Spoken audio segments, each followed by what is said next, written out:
Awesome. Let me just.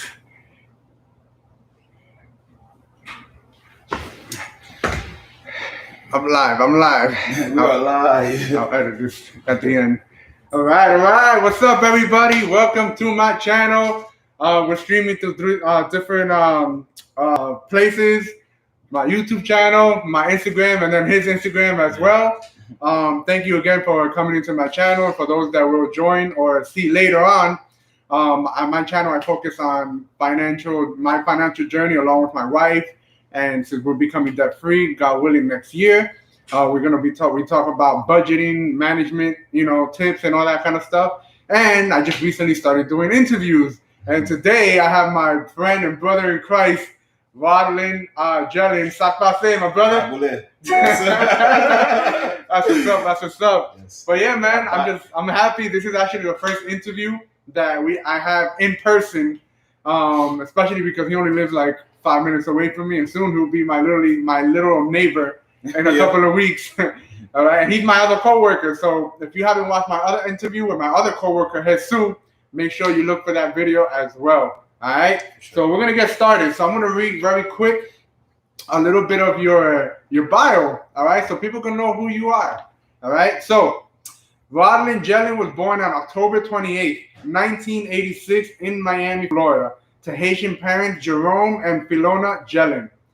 During his first 2 years in high school, Rod was hanging out with the wrong crowd that led him to earning bad grades, skipping classes frequently, and ultimately being rebellious.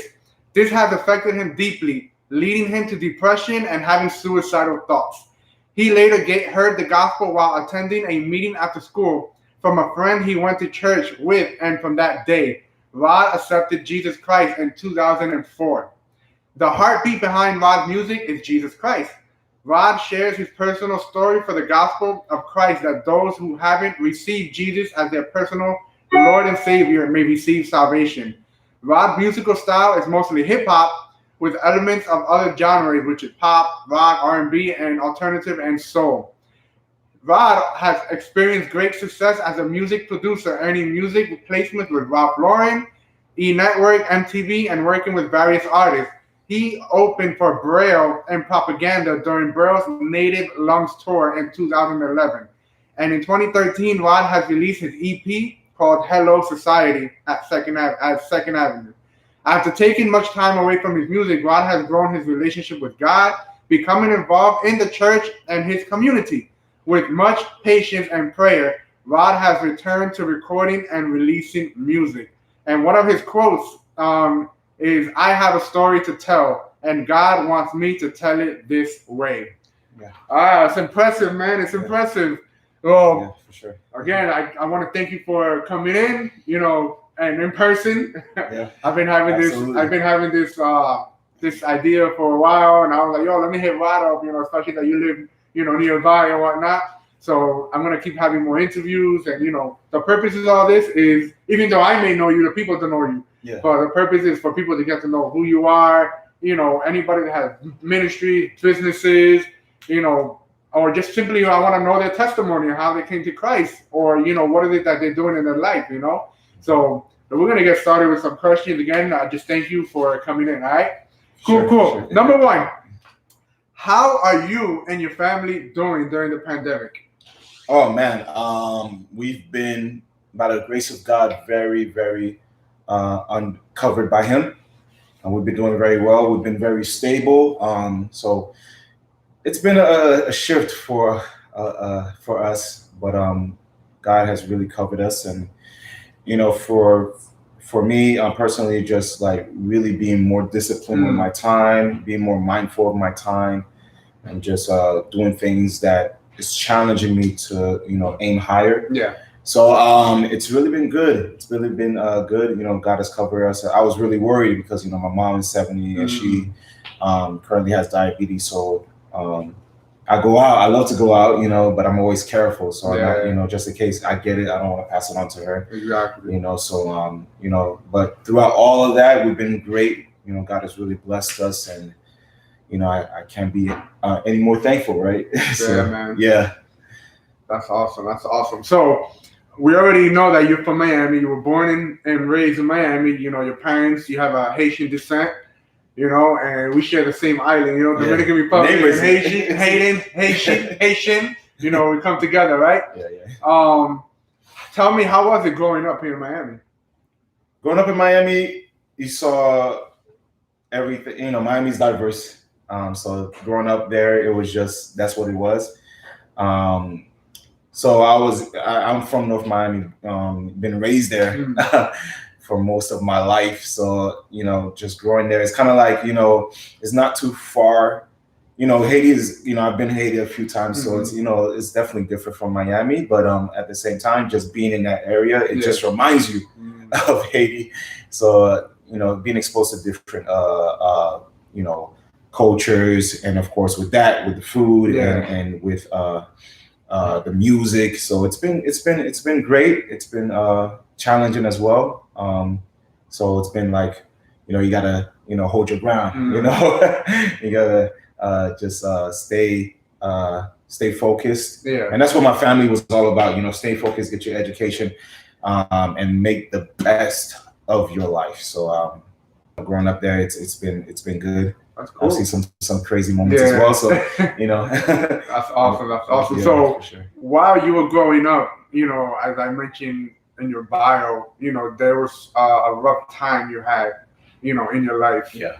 Which ultimately led you to Christ. You know, God actually used that, and you heard the gospel message.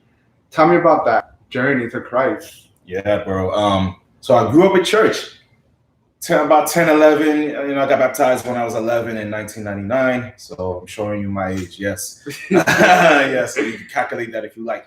But so yeah, I got baptized, and I'm thinking, okay, you know, because in my mind, I'm thinking, okay, if I go to church, I'm good. I have nothing else to do. I am good. I believe of God. I know of God, and that's it. I didn't think there was no reason to read the Bible as much. I knew it was there. I had you know, I knew of the Word of God. I knew of God, but I didn't think it was that serious. I'm thinking, okay, you go to church, you're good.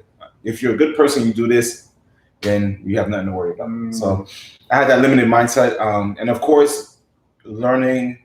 You know, I grew up in I grew in a household where the language is primarily Haitian Creole, and when I went to school, so I'm learning English. So when it came to church, being primarily Creole, there was a language barrier. I knew some of the words, of course, and you know, growing up, I knew more, but during that time, it was hitting me, you know, when I'm going to church and stuff like that. So all I thought about, hey, okay, church is over. Where's the food? You got food? I'm awake. Other than that, I'm not sleeping, man. When it comes to church, if there's no food, you didn't have a good day, man. I didn't have a good day, man. So I'm like, oh, we're going to eat? Oh, okay, yeah. I'm with that. But everything else, I wasn't with it. So just in high school, 9th grade year, I really didn't take my education seriously. So I repeated the 9th grade. But eventually, during that time, I was put back in the right grade. So that, at this point, should have been my lesson learned. No. I continued to do the same thing that I did last year. So I just skipped class. I didn't really value education. And I was hanging around with people that didn't do the same thing. You know, that, you know, they didn't go to, you know, take their education seriously. So we had that similar interest. So we just wanted to do our own thing. And because of it, you know, that, you know, I had some people in school that just like really make fun of my clothes and, you know, the way, you know, I carried myself, and, you know, like I wanted to just at this point distance myself from all, you know, from those people, and, you know, they're saying offensive things to me and whatnot, and just getting on my case. And I didn't care about, you know, again, as I said earlier, about my education, and that just led me to depression. I'm just like, I'm tired of life. I'm tired of this. And I was so eager to just let it all go and just take out my own life, because during that time, my parents weren't proud of me. They find out that, okay, you know, you're not doing good at school. They really was hard on me because of it. And I took it, you know, very, very, very hard, very hard. And so that will fuel the depression, that fueled the suicidal thoughts. And I just wanted to do my own thing. I was getting creative at the time. I was making websites. I had my my fan base at the time. I was doing something with anime, so it really drew a lot of people. So that was my thing. I wanted to do that, and I was doing it, and it drew a lot of attention early on. So, but it led me to just like, man, I feel empty inside. I don't know what it is. I'm just like, man, I'm just depressed. I'm just going around.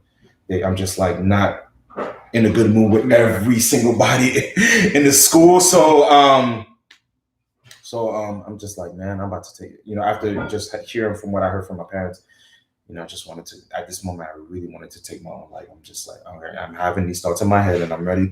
I'm planning it out. And I think I have it set now. Okay, I'm going to go ahead and do it. And right at the moment, so this guy I went to, church with, so I went to another church at this time. So the first church I went to, we went to another church for whatever reason. I think my mom had issues with the people over there. So we went to another church and, we started to get to know those people. And so I seen my boy, he's a year older than me. So he said, hey, bro, I want you to come to this Bible club. It's on Thursday. I think it was about a couple times a week. Yeah. And I was like, you know what? I respectfully said, no, that's not where I'm at right now. I do believe in God, but I'm just not, when you hear the word Bible, you think it's boring. At the time for me, it was like, it's crazy because when I was 10, on my 10th birthday, I got a Bible and I still had it and I read it from time to time. But then when he told me about it, I'm thinking, we're going to read the Bible? Are we just going to read the Bible all day? Is that what the Bible club is all about? But I just told him no. But in my mind, I had those thoughts. Yeah. And then he came back another time. So this was later on. And he said, hey, I would love for you to come to this Bible club, man. I'm just like, again, I was like, nah, man, I'm good. And then lastly, he was so persistent. So persistent. He really wanted me to come to this Bible club. And I said, you know what? Because like I wasn't too involved in extracurricular activities. Okay. Other than what I was doing. Yeah. Creatively with building websites and stuff. So I just did that. And I didn't want to stay after school or nothing, doing anything extra. I just wanted to go home and do my thing. But I said, I'm gonna give it a shot. I'm gonna say, yeah. Usually my mom picks me up right after school. I say, you know what? I'm gonna check out this Bible club. I'm gonna see what it's all about. So April 2004, I walk in the classroom. It was in the afternoon on a Thursday. I remember this clearly. I walked in, so I see some people that I know. I'm like, oh, so we're in the same class. I'm just like, okay, you here? I see a few teachers here. I'm like, okay, all right, have a seat. All right, have a seat. They started worshiping, and I'm just like, okay, this is cool. But I wasn't really into it. I'm just like, I'm here. I'm like, okay, I'm like, cool. And then he comes with the gospel. So he comes, he brings the message, the guy who invited me, brings the message. And very, very, very like compelling and very convincing. So I'm just like, I knew the John 3:16 verse. I know what he was talking about. Famous verse. Huh? Famous verse. And he's preaching. And then he says something that really changed the course of my life. He said something that was powerful. He said, most people live 10% for God. I was like, he said it twice. He said it during the sermon and he said it again. Most people live 10% for God, but Jesus Christ gave 100% of himself on the cross. His life during the birth, life, death, and resurrection was 100. Everything, he didn't hold back for humanity. He showed love and compassion. I'm just like, wow. I was like, dang. And he said it cut to my heart. And then I'm just like, okay, here's now the altar call, calling people who want to give their life to Jesus. I was just like, man, I was sitting here processing. I was just like, man, what he said was good. And I never heard of it like it because earlier, as I was saying, like I went to church, but it was primarily Creole. So at the time, I didn't understand every single word. But when he said it, it was not only what he said that stuck to my heart, but just the whole message. I'm just sitting like in the classroom and I'm like, what he said is good. So everybody's going up there, receiving Christ's prayer.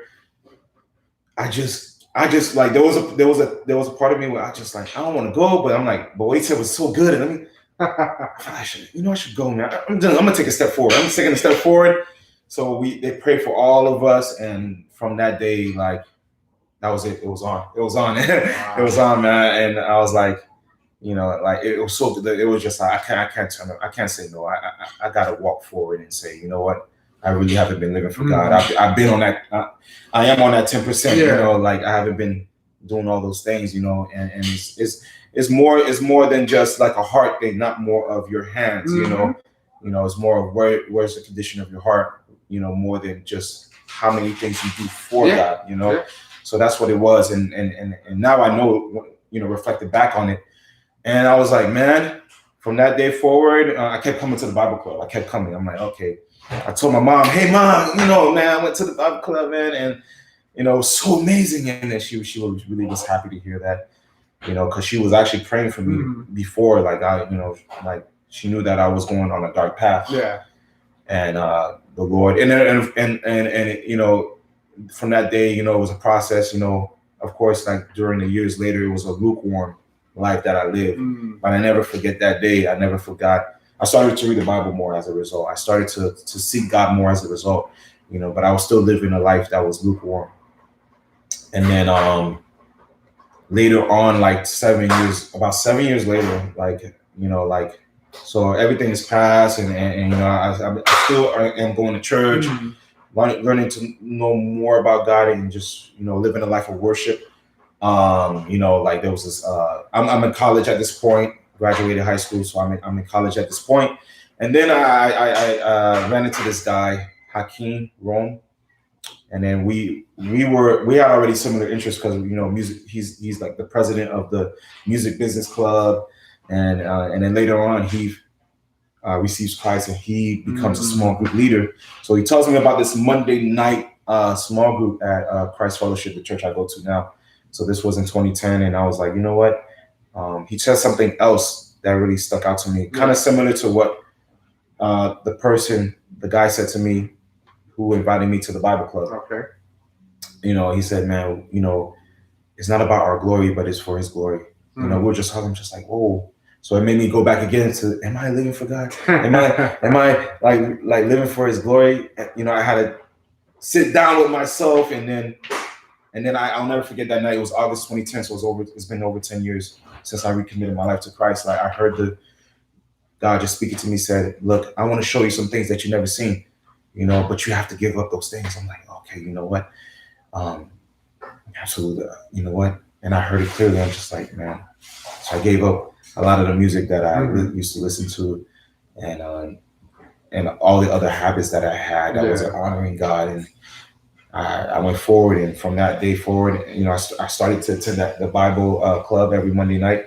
So yeah, wow. So from there, man, God just like was always there, just at the right moment. Like He's been there the whole time. But it's just like for me to really see it, When God has a specific date or selected date of Him saving somebody, there's no way you're gonna say no. Because he regenerates our hearts. That's what the Holy Spirit does. He comes and He just turns our heart that was of stone into a heart of flesh. And when that happens, our eyes open and we just say yes to the Lord and we repent from our sins. And that's exactly how it is for everybody that comes to Christ. That's what's up, man. That's powerful, man. That's powerful. So the next question, I want to talk about something very serious, and and I know a lot of people can probably relate. I can relate, and it's talk about family and death. So I remember at one time with the church that I was attending, we had merged with Christ Fellowship, and because you live closer, you were attending there, and that's how I met you. And then, we did exchange numbers. We would talk here and there through WhatsApp. And then there was one day I saw you at the church. I asked you, how are you doing? That's when you told me that your father passed away. Yeah. And I'm like, dang, that's tough, because I remember when my father passed away, I was 25 years old. Yeah. Around there. Yeah, I was 25 years old, and I know exactly how it feels. So talk to me about that journey of what was going through your mind, or what were you going through while he was dying, right after he passed away, and where are you right now? Right. So it was about over 2 years ago.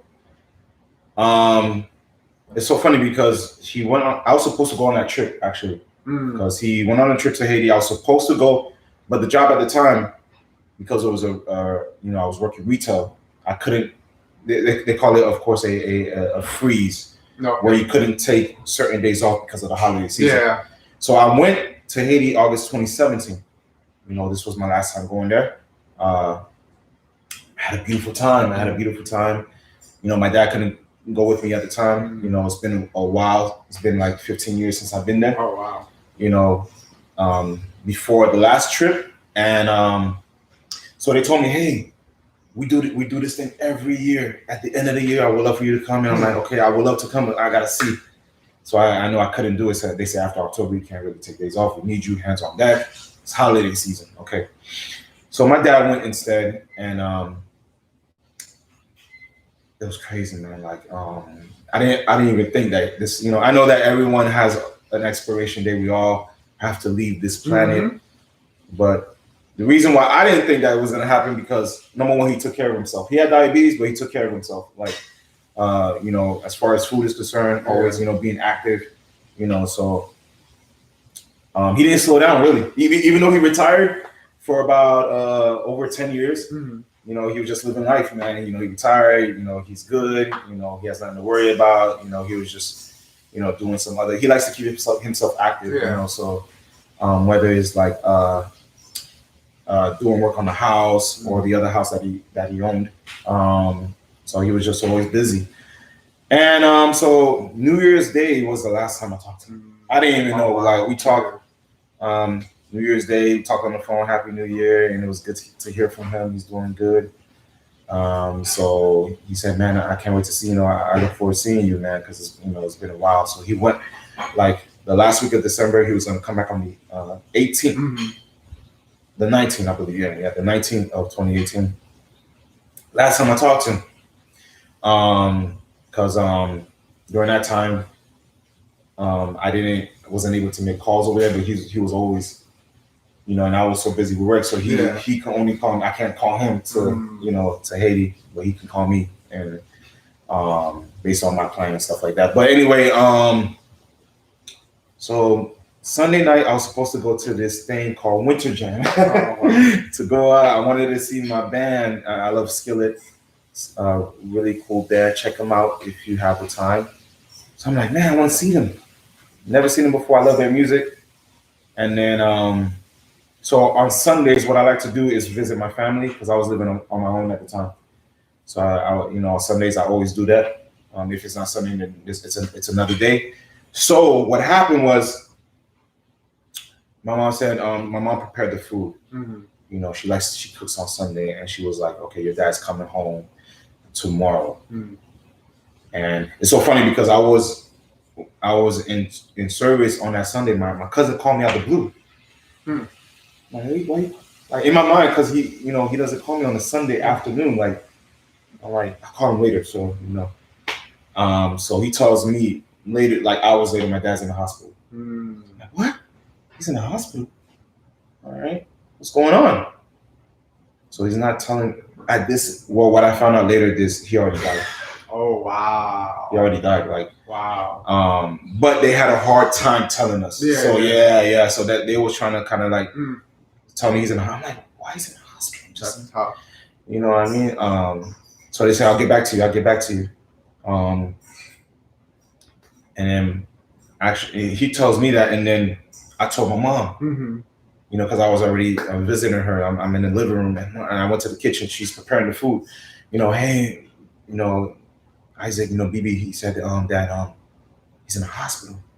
What? She's concerned.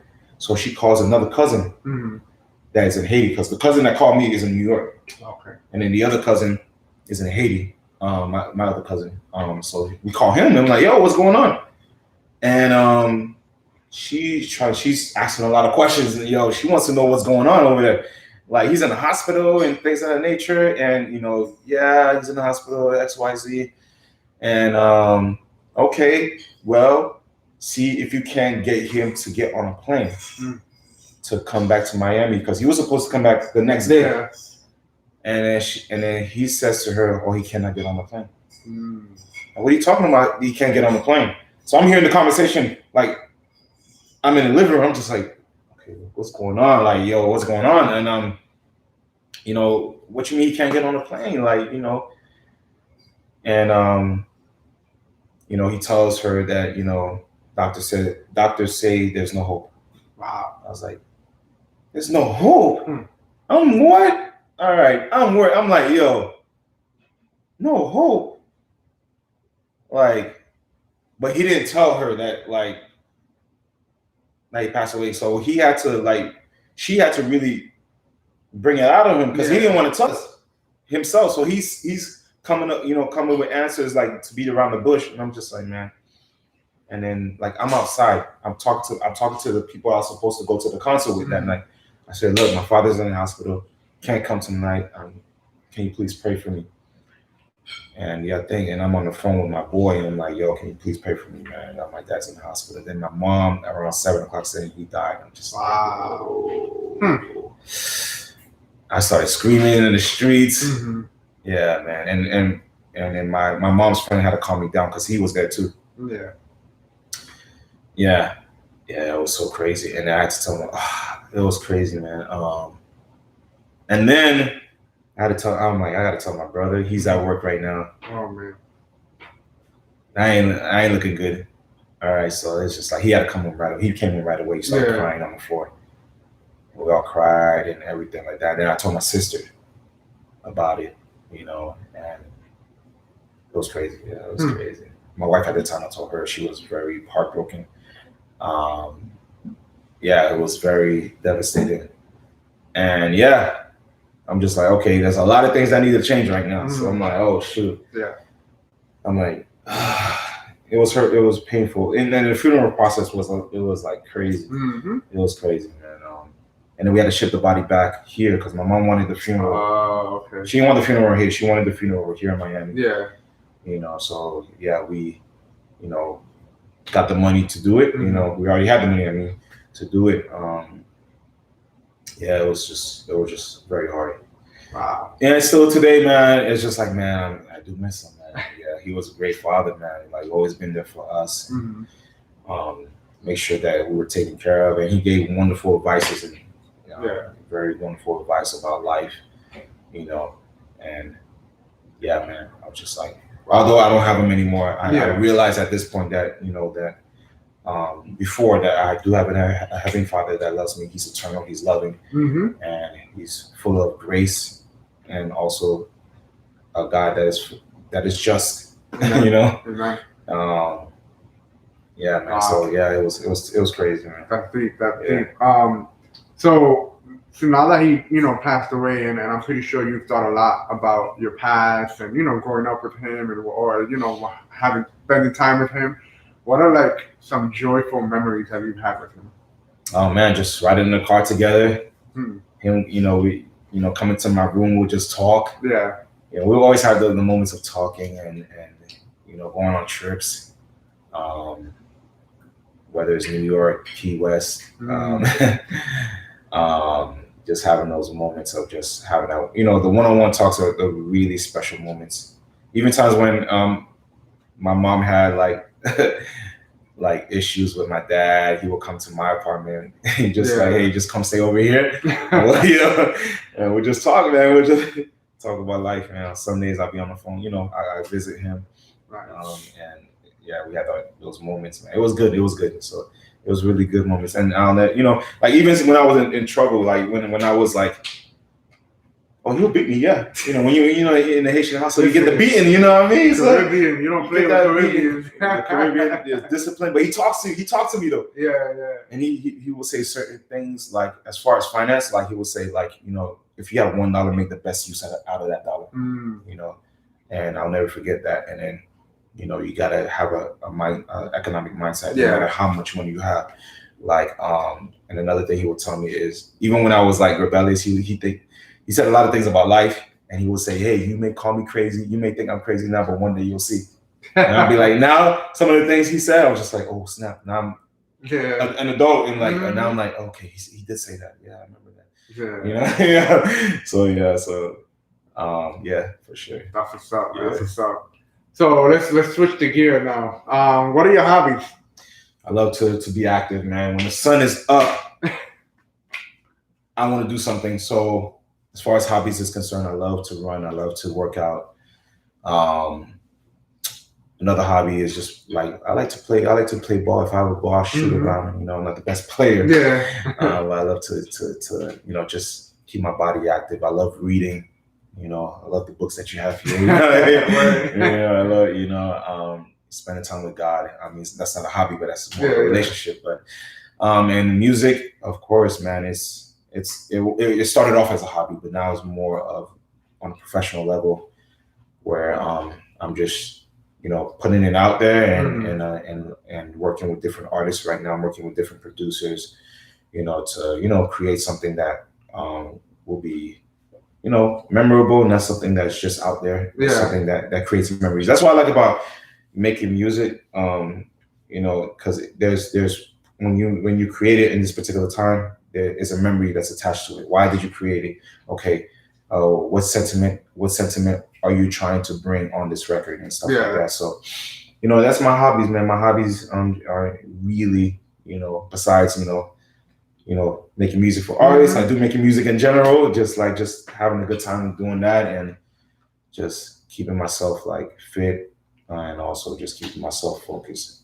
That's what's up. That's what's up. So talking about music, who was your favorite artist growing up? And right now, who's your top 3 Christian hip hop artists? Oh man, that's good. My favorite artist, it was actually a group called Bone Thugs and Harmony. Bone Thugs and Harmony. Wake up! It's the first of the month. Get up! Man, that's throwback, man. Bring me back to my teenage years. Bone Thugs, man. Oh man, that's what's up. Bone brought it, man. Like they had this song called Paper. You know, I was just like the harmony. I'm like, this is good, man. Yeah. You know, I didn't have like I had I had the Master P and the Cash Money records, you know, and artists, you know, that were also within that time as well, you know, legends now. But Bone was it for me. Yeah. You know, like when I heard that song, I was like, what else songs they got? You know what I mean? Like, okay, what else songs they got, man? Okay. Because what I like, you know, Bone, it says it, the name in itself, like the harmony, the fast rapping, and then they combine the two, and they weren't mumble rapping. They actually said somewhere it was just too fast. I love all that. I embraced it. I was like, man, this is good. And when they came out with the solo records, I ate that up too. You know, I was like, yo, this is good. And that was my group, like growing. There was other artists, but you know, Outkast. I love Outkast, but you know, that was my group. You know what I mean? So growing up, and the artists that I really love as far as Christian hip hop, I love KB. KB is really great. KB in the house. KB is really great. Because every Christian artist, they do have their message, but their personality, the way that it's attached to it, is amazing. Because you know, KB went to Bible college, so he brings the theology in. But at the same time, he brings, as an artist, as a creative, he you know, he brings his own style to it. And then you have someone like Reconcile, who I love a lot. You know, he grew up on the street. You know, like the street life. You know, hear his story. So but he brings Jesus. Though I love how, number one, like when I heard him, like his energy, I was just like, whoa. Oh yeah. The energy that he brings, you know, you can hear his heart through the record. You know, very similar to KB as far as delivery is concerned. But his is very unique. You know, uniquely different. Really great. And you know, I actually met him back in 2015. You know, so I went out to this at the time. I had like Friday nights. I was kind of like, okay, what is a spot I could check out? You know, like that is like concert. I was looking for concerts. I'm a music guy, so I'm like, okay, cool. I saw him, really cool guy, and then I saw him years later, a couple years ago, and then we chopped it up, and he doesn't know. This was like, I don't think he remembered me from that time. So I just saw him for a little bit, but then when he did The Streets Still Love You, that came out at that time. Love it. So I saw him and he, I said, hey, what's going on? We met I introduced myself. So we had a conversation. So this was like the meeting we met. Like, and then, I told him, hey, I am Haitian. And he, he's like, yeah. So, he started to say some things in Creole. And then he gave me I bought a shirt. I like the Streets Don't Love You. He said, and he said, you know what, man, I just want to give you this, the album, the actual, I like that. Wow. So I pop it in. All right, let me see what y'all. I'm like, okay, cool. And then when he made this song called Jesus Piece, I was just like, oh man, I like the way he delivered. Yeah. Raw energy. I was just like, man, this guy's. Let me listen to another song. All right, because I actually heard of him before when he came out with this Abandoned Hope album. I never really listened to it that much, but I, during that time, I'm myself, going on Rapzilla and stuff like that. It's a Rapzilla.com for Christian hip hop, the latest and stuff like that. So so I saw his album and I'm like, okay, this he comes, because he's not what you would see, someone who is like a Christian artist. So he had the goals, he had the dreads. I'm like, who's this guy, man? All right, cool. So I see, so I see him years later and like really cool guy to talk to. Listen to his music. I was just like, man, I just started consuming all the other music he had. Nice. And then the last artist I would say like is in between, like I love Lecrae. Lecrae actually, his music convicted me. I was in a lukewarm stage. So on top of meeting people in college who also believers who were at Christ Fellowship, then I listened to the Rebel album. I'm just like, whoa, okay, classic album that really like had me sit and think down and really examine my heart. Yeah. And I'm like, oh man, this is really good. So Lecrae, and then I would say another guy, he's similar to Reconcile, Fizzle. Oh, Fizzle, yes. Yes. That's what's up, bro. That's what's up. So this house I should live. That's So staying on the topic of music, you make beats. What is your beat style? My beat style. All right. When I started, my beat style is trap, but I like to do what I'm doing right now is a lot of orchestral stuff. Okay. So I want to broaden my genre, which I've been doing. I've done pop, I've done dance, I've done R&B, nice. But I've never really got into the scores. I listen to like James Newton Howard, Hans Zimmer. Alan Silvestri. These are my favorite film composers, man. So one of my favorite films is Back to the Future, and then Alan Silvestri, he did. I was just like, yo, I love the score. So, John Williams with the Star Wars. So that those guys really influenced me to really just be like, you know what, I want to try something like that. Yeah. I kind of put it to the back burner, but I want to really just get into that. So what I want to do is actually to combine the trap and the orchestral thing. So kind of create something a little bit. I did actually a song like that. I haven't released it yet. Yeah. But it had the beat that I made is similar to that. So, but my style is more. I would say, to answer the question more specifically, for the answer is I would say like anything that hits the soul, man. That's my beat style. Anything that just like really makes someone feel good, man. Feel good and also reflect on their life. So introspective sound. So I want to combine something that makes them feel good and also make you think. So that's my beat style. Something that's soulful. To sum it all up, soulful. That's awesome. So my next question is, so you and I are co-workers. We are. Right? God was blessed you because I told you about the job that we're at. Yeah. And you came through, and now we're like living our life there. So we work for a great organization called Be Strong International, right? Be Strong, amen. So can you tell us what is it about? Like what do you do there? What's your favorite part about it with the youth and with the coworkers? Awesome. Yes, Be Strong International is an organization that's been in existence for nearly 30 years, and we focus on healthy relationships with the youth as far as our positions are concerned. And we also work with parents, families. We have parent workshops as well. And we want students to have a healthy view of relationships.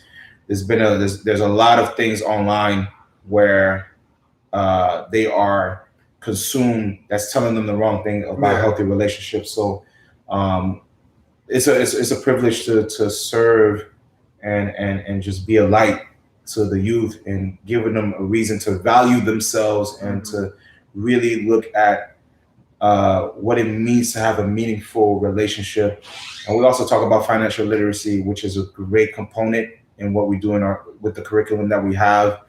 It helps them have a great sense of money, and having develop good behaviors with that. So it's really good. Sexual risk avoidance is our main topic, but we also talk about other things that connects with healthy relationships, and also being for them to have a sense of knowing how to manage their money and invest their money. So we do very awesome activities, and what I love about working with the youth is just fun. Like, I've before Be Strong, which I currently do in my church. I am a youth leader, and I've been serving there for over 5 years. So, like, at first I was like, man, when I started youth ministry, I'm just like, man, I don't know if the teens will listen to me.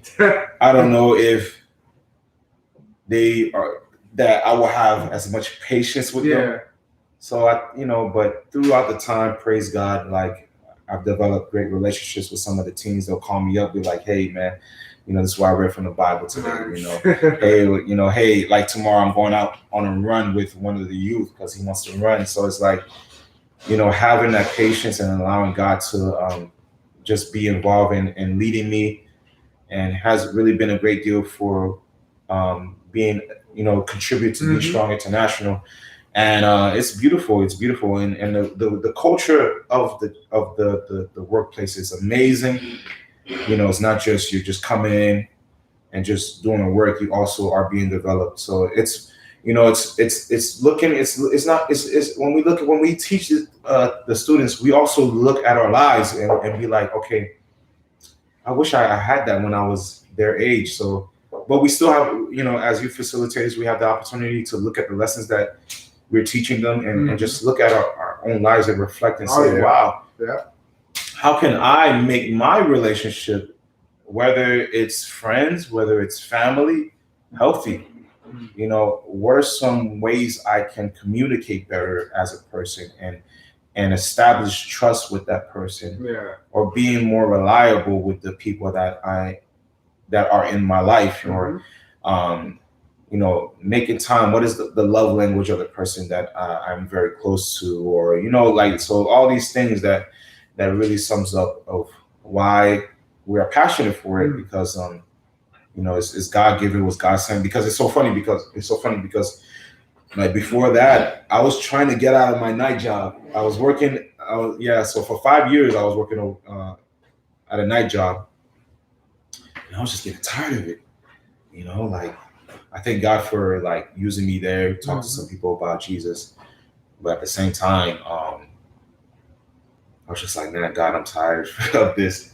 And I'll never forget it, because, like, like, I was working on the floor before working at night. I was working on the floor in men's shoes, and then another brother in Christ, he was telling me, hey man, when God gives you the time to go, you'll know. So during that time, when I was trying to do it, and not letting God lead me to it, the doors were closed. The doors were closed, and I was just saying, okay, this time I'll let you, God, just take hold of it. And then when you hit me up with that, I was just like, whoa, okay. When you told me, like, do you need a job? I was just like, man, I'm good. And then when you talked about the youth, I was like, I would love to do something like that. That changed everything for me, man. And like, the first year, it was, I didn't think, like, I didn't have what it takes, because I'm coming from a space from doing retail and then doing this. Even although I had been working with youth as a volunteer in my church, I was like, am I able to really do this? So I'm having doubts in my head. Like, God, you put me in this space, and I'm having doubts. But what I've learned is that if God put me there, it's for good. Yeah. Just like when He created the entire world, He said He created it and called it good. So if it's something from Him, it's good. I have nothing to worry about, and that's what it shifted. And I'm so grateful to be there over a year later, and just serve the youth. And I'm very, very blessed to do that. That's a privilege. That's what's up. Yeah. Can you share a story where a student was impacted by you? There was this guy. I went to Everglades. This was last year. Liam. Mm-hmm. He was very, very. He was in ninth grade. Yeah, okay. Ninth grade. He just learned a lot about relationships that he never thought was possible. Mm-hmm. As far as healthy relationships are concerned. And another girl. I have more than one. I feel like she reminds me of the Zen. Oh. I'm just like Isabella. Isabella is her name. Yeah, I'll never forget. I'm just like, wow, girl. Like she really was impacted too. Like the stuff that she learned about the stuff I've taught the class. Yeah. And she just went forward with it. She just went forward with it. And but Liam is so funny because Liam, like I'm going back to him because he comes off as if he's like someone who doesn't pay attention. Yeah. Or someone who may not take this seriously, mm-hmm. But he ends up taking it seriously, and he really was blessed by it, really respected me for just taking the time out. And there was some other kids that were very impacted as well. But, he is someone I'll never forget. And then Isabella is someone I will never forget. And there are some other students as well that I won't forget. Cool. But they really just said, nice. They're gonna take it to another level with it, So yeah, and that's what I hope for every student, as wherever I'm going, mm-hmm. and I look forward to the next students that the Lord will allow me to serve. So definitely looking forward to it. Awesome. So tell me, what is one thing that you would tell your younger self? There's a lot of things I want to tell my younger self, man. A lot of things, man. But one thing, man, don't give up so soon, man. Just because you don't see your way. Yeah, that's like the only thing. Nice. The thing I'm learning so much right now, and I've learned the past year, is commitment. And I'm not talking about relationships because I've been good with that. But as far as other things, when it's coming to starting your business, or finishing that book, mm-hmm. or saying that you're going to do it and do it. So that's been a big thing for me this year. And I've seen a lot of progress with that. So that's what I want to tell my younger self. Like, if you're going to do something, stick to it. Don't just say it. Like, actually apply it, take it, and go forward. Like, give it your one, even if you don't see the results. And that's the thing with me when I was younger. I want to see the results now. I want to see it now. Yeah. And then, but it's you're building blocks. A house doesn't get built like Rome. It doesn't get built in one day. Like sometimes a house, like when it comes to anything, you're building something. It takes some time. Yeah. Now, if you have a group of people with you and you'll be able to finish that at a quicker rate. Yeah. Only if they're in agreement. But other than that, like if you're doing something, plant that seed, water it. Give it some sunlight, allow it to grow. And that's what I'm learning. Like, just be the gardener in my yard. Nice. And just taking out the weeds and just getting to work, and not just say, oh, it's gonna take care of itself. No, it won't take care of itself. Somebody has to labor in the yard. Yeah. So that's my mindset. Like I'm learning as I'm doing. That's what I'll tell you, my younger self. More than anything. Hey, if you say you're gonna do something, do it. Mm-hmm. And stay on top of it as well. So, awesome. So as we wrap it up soon, I have 2 bonus questions. Oh, 2 bonus! All right. All right. So I have 2 bonus questions. as we mentioned earlier, you're Haitian, I'm Dominican. Yeah. You know, and I've been living here for almost 3 years already. Well, a little bit over 3 years, I think. And, you know, it's a melting pot. I mean, just like New York, but it's a melting pot. But I'm definitely in the area where mostly Haitians are at, North Miami. And we already know the history of, you know, Haitian Dominicans hating each other and you know, for many different things, you know. Obviously not all of them. But it's still an issue. You know, so being that we're here together, we talk, you know, we laugh, we work together, you know, we serve in the same schools together. And there's not 1 ounce of bitterness or hatred because of our ethnicity. So because that exists still, what message would you want to tell to the Haitian Dominicans when it comes to all that hate and bitterness against each other? We are made to love one another. There's a God, whether people may not believe, you know, that love comes from somewhere. The unity comes from somewhere. And, you know, what I want to say is that, like, you're more than just, you know, who you are on the outside. You know, you're more than just who you are concerning your culture, your nationality. Love is the answer. Like, that's what I would tell them. Like, love is the answer. And with love, as you would say, there will be no bitterness, like, because it's rooted in love. There won't be no hatred because you're rooted in love, you know, despite of who you are, where you come from. If you are plugged into the love that God gives, because love comes from God. And we're able to love each other because he loved us first.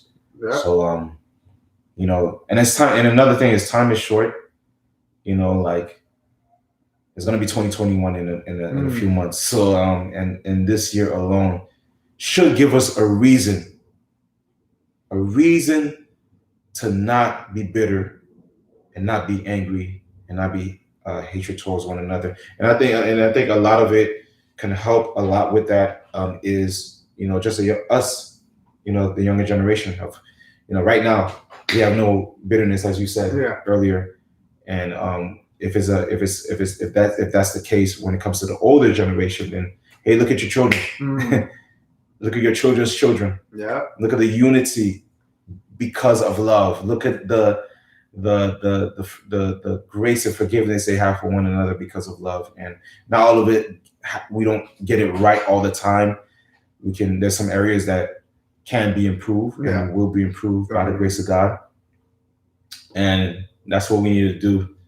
You know, we are in this country and we have this opportunity to grow and to prosper and be able to just live amongst one another. And Miami is a great place for that. It's a great place for that. And I'm sure there's some other parts in the US.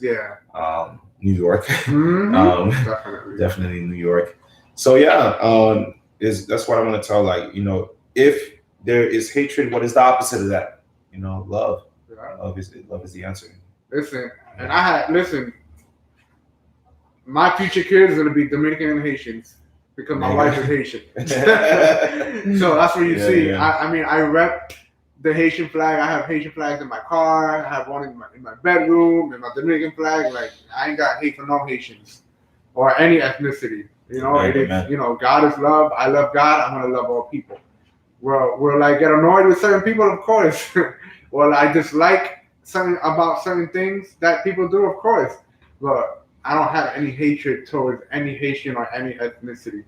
You know, so that it should stay that way. You know, and I think we have to learn that lesson. Whatever it is whatever hatred we have or bitterness, like, we have to find a way to turn that around. Because not only that you're hurting that other person, you're hurting yourself even more. You know, you're putting yourself in your own prison cell because you can't even forgive. But I ain't trying to preach. But that was good. The last question is, Rod, if you were to die tomorrow, like, you already know that you're gonna die tomorrow, what message would you leave to the Christians of today, and what message would you leave to the unbelievers? what I will leave to both the believers and the unbelievers is that this man loved the Lord with all of his heart. He died as a man that was after God, a man of God. I mean, more than anything, that's what I want to leave them with. I want to leave them Jesus. Jesus has been the foundation for why I still stand, despite of all the pushbacks and the setbacks that I've gone through. His promise still stands, and that same promise is to you and to your children and to your children's children. That is that message I want to give out to them, to the Christians. Hey, to know that this race is worth it. So continue to run that race.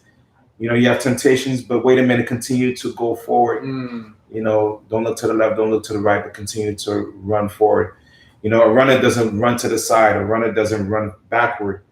A runner runs forward to that finish line. Yep. And for all the believers, you are in that race, and it's worth it. Yeah, and yeah, you may be ridiculed, rejected. You may be looked a different way. May not be liked. You may lose friends simply because of your faith. Don't worry about it, because God is all you need. And he'll provide you the people that you need in your life, the right people. So for those who believe, continue to run that race. Know that, hey, my life was a life of purpose. Amen. And also with those who don't believe, that if you think about it, for like even going back to the disciples, like they died for something that they knew it was true. Yeah. Those disciples wouldn't die for something that wasn't true.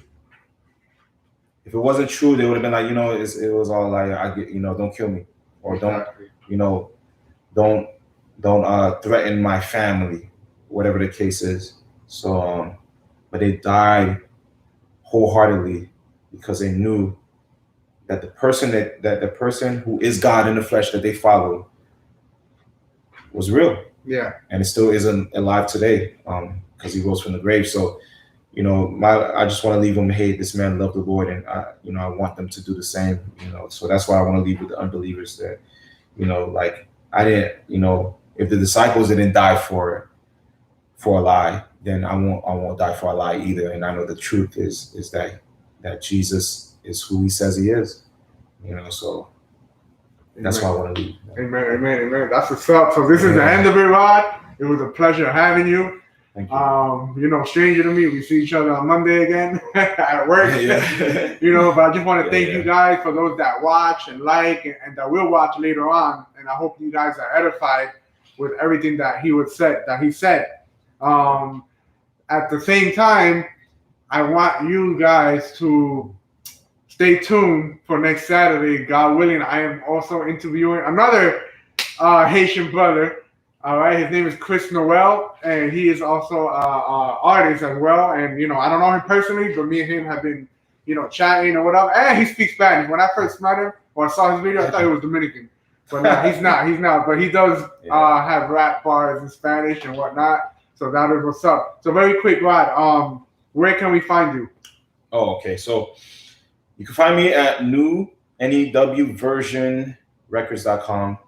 NEWVERSIONRECORDS.com. That's my official website. I'm going to change it soon. I'm going to put some new content that I am working on.